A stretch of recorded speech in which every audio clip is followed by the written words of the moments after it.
नमस्कार प्यारे दर्शकों। मैं आपका ज्योतिष मित्र आदित्य द्विवेदी।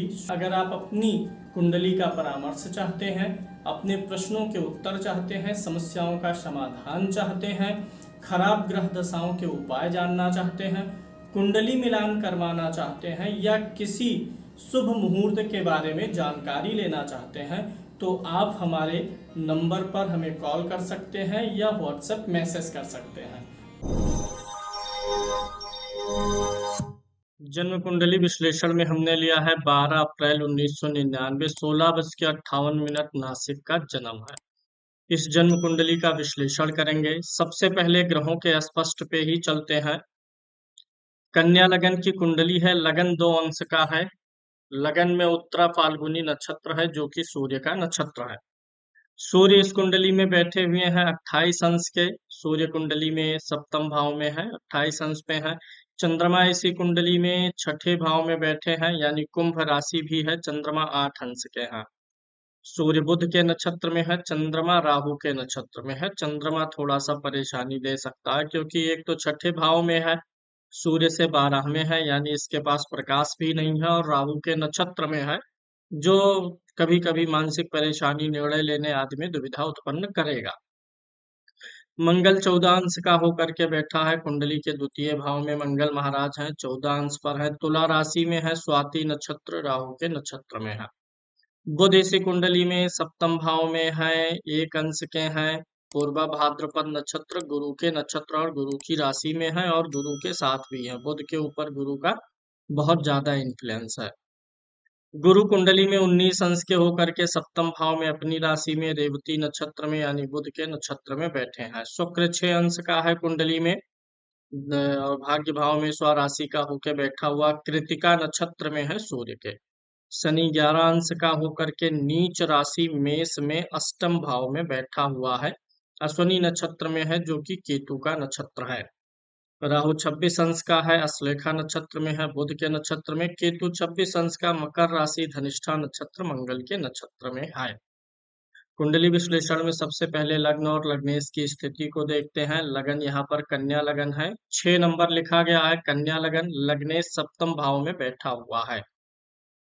यहाँ से लगन को देखेगा भी, बुध का नीच भंग भी हुआ है क्योंकि बुध के साथ स्वराशि का ग्रह गुरु भी बैठा हुआ है, तो बुध का नीच भंग हो गया है। बुध अस्त भी नहीं है क्योंकि सूर्य 28 अंश का है और बुध 1 अंश का, दोनों के बीच काफी दूरी है। वैसे बुध लग्नेश और दशमेश है, इनके लिए अच्छा ग्रह है, कारक ग्रह है, तो बुध का पन्ना पहन लेने से जो बुध का नीच भंग हुआ है वह और भी मजबूत हो जाएगा। पन्ना पहनना चाहिए, नीच भंग राजयोग ज्यादा बेहतर तरीके से काम करेगा। इसके साथ साथ बुध गुरु के साथ में बैठा हुआ है, तो यहाँ पर एक विशेषता यह लागू होती है। बुध जो है लगन और दशम का स्वामी है, और गुरु चतुर्थ और सप्तम का स्वामी, यानी चारों केंद्रों के स्वामी कौन है? बुध और गुरु है, ये दोनों एक साथ ही बैठे हुए हैं। ये 7वां भाव पत्नी का भाव होता है, व्यवसाय आदि का भाव होता है। तो यह चीज यहाँ पर इन दोनों शुभ ग्रहों की स्थिति काफी ठीक दिखाई दे रही है। अब यहाँ पर एक चीज ध्यान देना है, ये जो कर्मेश है ये बुध पत्नी भाव में है। चतुर्थेश जो यानी सुख का स्वामी है बुध, वो भी यहीं पर बैठा हुआ है। सप्तमेश तो सप्तम में है। चतुर्थेश गुरु भी यहीं पर सप्तम भाव में है। तो यानी कुल मिलाकर के इनके जीवन में कैरियर, भौतिक सुख साधन आदि का बढ़िया कॉम्बिनेशन इनके विवाह के बाद बनेगा, क्योंकि ये राजयोग विवाह भाव में बना, गुरु स्वराशि का है, तो ये भी हंस नाम का राजयोग बनाएगा, बुध का नीच भंग राजयोग। और यहाँ पर एक चीज और दिखाई देता है, ये जो सूर्य है ये 12वें का स्वामी है और आकर के सप्तम में बैठा है, तो विदेश यात्रा वगैरह भी संभव है विवाह के बाद में। विवाह के बाद व्यवसायिक यात्राएं होंगी। चौथे भाव से क्या देखते हैं? भूमि, भवन, वाहन का सुख, और इसका स्वामी जो है ये आकर के सप्तम में बैठा है। यह व्यक्ति अपनी पत्नी के नाम से, जीवन साथी के नाम से भी जमीन वगैरह, गाड़ी वगैरह उनके नाम से भी प्रॉपर्टी लेंगे। और यह योग और भी प्रबल हो जाता है क्योंकि शुक्र भी अच्छा है, स्वराशि का है।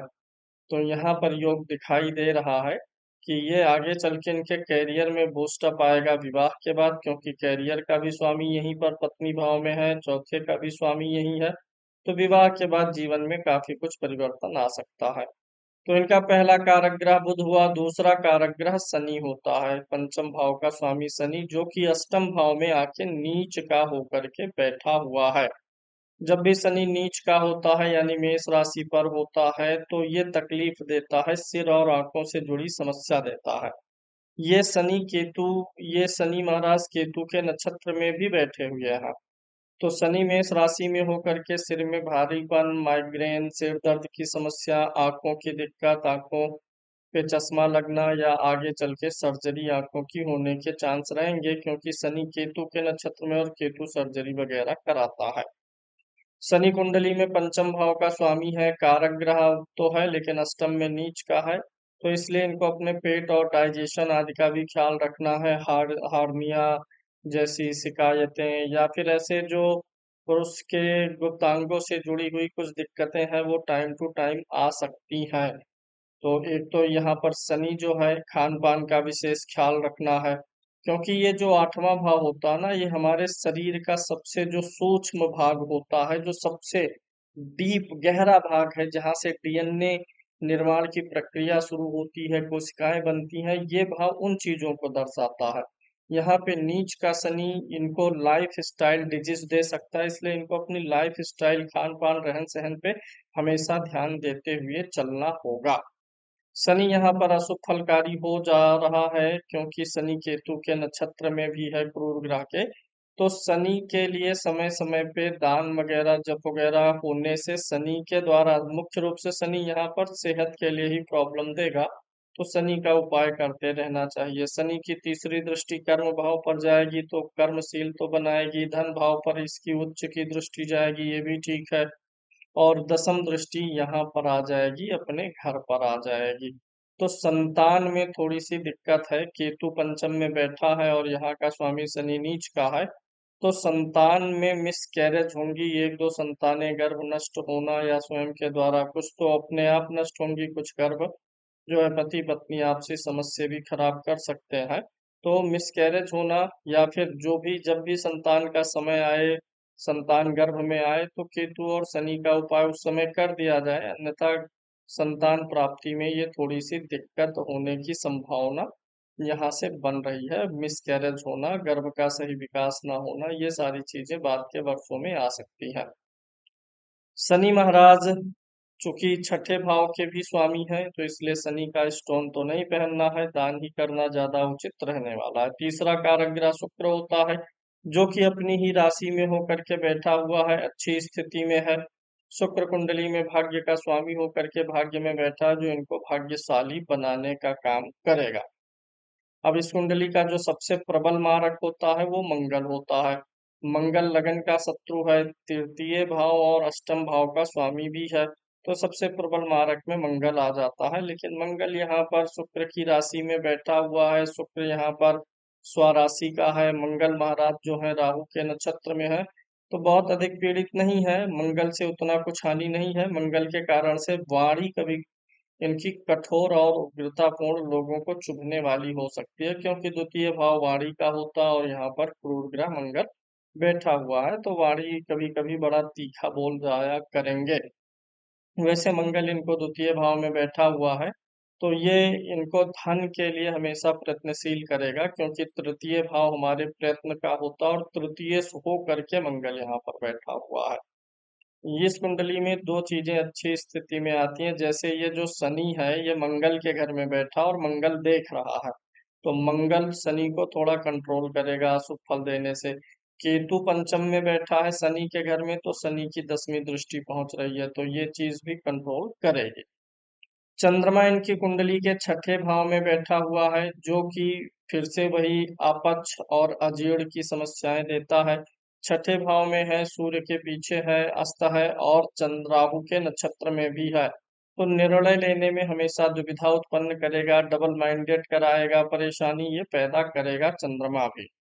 और वर्तमान में साढ़े साती भी चल रही है, कुंभ राशि जब जब साढ़े साती चलेगी तो विशेष रूप से मानसिक रूप से ये पीड़ित करेगा। तो कुंभ राशि में शनि महाराज अभी हैं, 1 साल लगभग और यहाँ रहेंगे, फिर उसके बाद 2.5 साल यहाँ रहेंगे।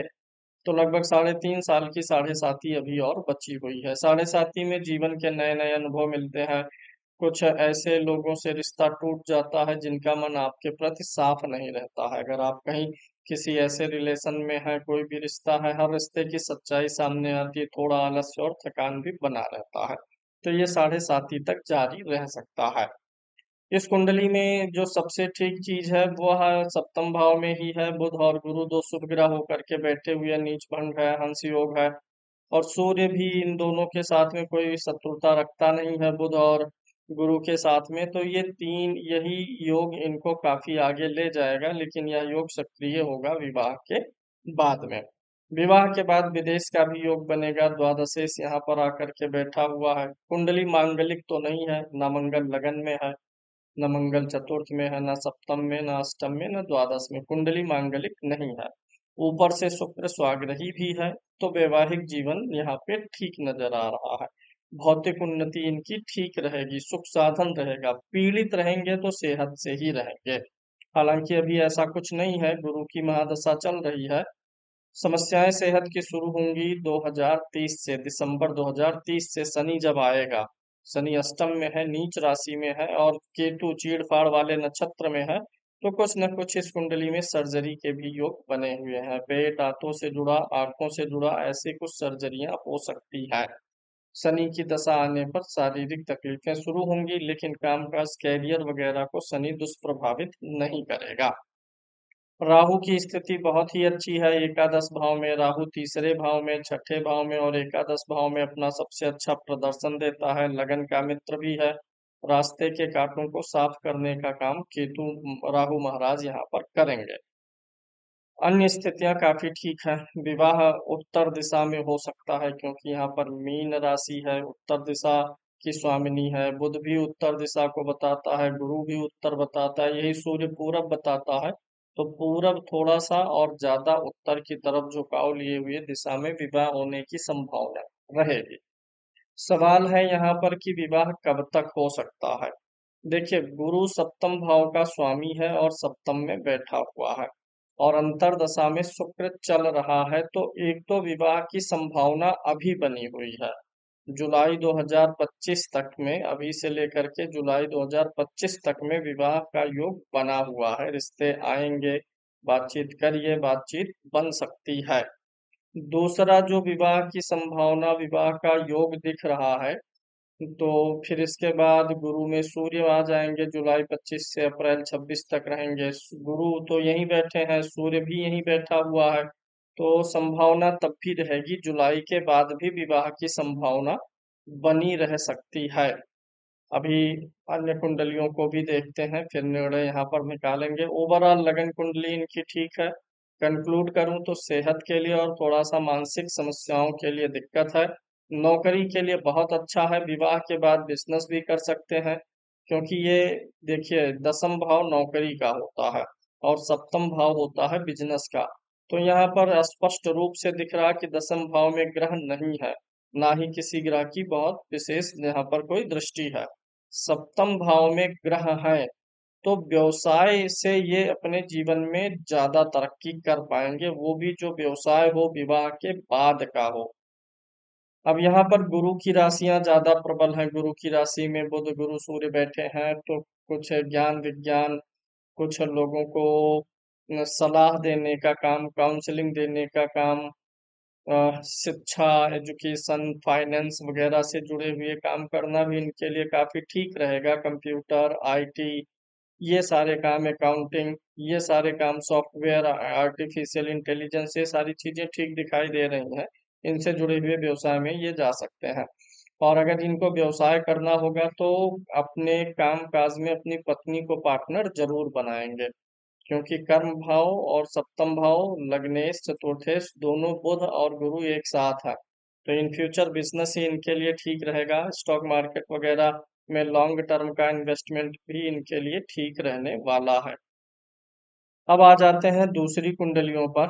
विवाह का समय तो चल रहा है, विवाह जल्दी ही हो जाएगा। ये अभी भी सबसे प्रबल चल रहा है, अगले साल जुलाई तक। फिर उसके बाद प्रबल होगा 2026 लास्ट और 27 के शुरुआत में। नवमांश कुंडली देखते हैं, D9। नवमांश कुंडली में लगन का स्वामी शनि है। लगन ठीक है, लगन में कोई ग्रह पीड़ित नहीं है, लग्नेश शनि की लगन पर दृष्टि है। चतुर्थ भाव जो है नवमांश कुंडली का, यहाँ शुभ ग्रह गुरु की पांचवी दृष्टि है, क्रूर ग्रह की दृष्टि नहीं है, शनि की है तो गुरु की भी आ गई है, इसलिए वैवाहिक जीवन यहाँ पर सामान्य दिखाई दे रहा, वैवाहिक जीवन ठीक रहेगा। नवमांश कुंडली के द्वितीय भाव में मंगल शुक्र और राहु की युति है। इनकी जो पत्नी होंगी उनकी भी वाणी थोड़ी सी कठोर रहेगी। वाणी की उग्रता का सामना कभी कभी परिवार को करना पड़ेगा। शारीरिक रूप से इनकी पत्नी देखने में ठीक ठाक और सुंदर रहेंगी, क्योंकि लगन ठीक है, लगन पे लग्नेश की दृष्टि है, बुध की भी दृष्टि है। सूर्य तृतीय भाव में है, परिश्रमी भी रहेंगी, शारीरिक रूप से भी परिश्रम कर ले जाएंगी। अष्टम में केतु है तो इनकी पत्नी को भी पेट और डाइजेशन से जुड़ी दिक्कत रहेगी। चंद्रमा और गुरु 12वें भाव में है, जो यह इंडिकेशन देते हैं कि इनकी पत्नी धार्मिक स्वभाव की रहेंगी और थोड़ा ईश्वर आराधना, पूजा पाठ, ईश्वर कृपा आदि के प्रति संजीदा भी रहेंगी। गुरु चंद्रमा नवमांश में 12वें है तो पत्नी के साथ भी विदेश जाने का योग बन सकता है, लेकिन इसमें विदेश सेटलमेंट का योग नहीं बनता है, क्योंकि लग्नेश और ये चतुर्थेश दोनों सप्तम में है। सप्तम भाव विदेश ले जाता है लेकिन सेटलमेंट वगैरह नहीं देता है, यानी कैरियर का जो मुख्य टाइम रहेगा, ज्यादातर टाइम वह इंडिया में ही रहने वाला है।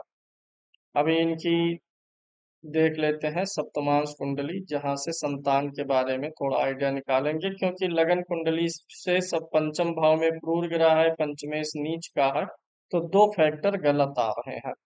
लेकिन हम सप्तमांश देखेंगे तो यहाँ पे मीन लगन बनता है, सूर्य चंद्रमा की युति से कोई नुकसान नहीं है, लग्नेश गुरु नीच का है मंगल और केतु के साथ में। इस कुंडली में संतान की समस्याएं हैं, इसलिए ऐसी लड़की से, कन्या से विवाह किया जाए जिसकी कुंडली में संतान भाव मजबूत हो। क्योंकि देखिए क्या है कि गुरु जो है यहाँ पर तो लगन कुंडली में पंचम पीड़ित है, पंचमेश नीच का है, वहीं सप्तमांश का लगन का स्वामी भी नीच का है और दो क्रूर ग्रहों के साथ भी है, तो यहाँ पे ये चीज समस्या उत्पन्न करती हुई नजर आएगी। संतान की प्राप्ति के लिए प्रयास और कुछ ट्रीटमेंट वगैरह लेने की भी जरूरत पड़ सकती है, तो संतान के लिए विशेष रूप से ध्यान दे करके चीजों को करना होगा इनको अपने जीवन में। मतलब कुल मिला के वैवाहिक जीवन ठीक है, सब कुछ ठीक है। दो फैक्टर अभी तक निकल के आए हैं कुंडली से, संतान के लिए थोड़ी सी सावधानी, दूसरा सेहत के लिए, वो भी सेहत के लिए आने वाली शनि की दशा से सेहत से जुड़ी समस्याएं प्रारंभ हो सकती हैं। अगली कुंडली इनकी देखते हैं दसमांश, जहां से कैरियर के लिए विचार होता है, तो दसमांश का वृषभ लगन बन रहा, गुरु और केतु की युति काफी ठीक मानी जाती है, लगन ठीक है, लग्नेश भी उच्च का है। कैरियर इस कुंडली का सबसे अच्छा पक्ष दिखाई दे रहा है।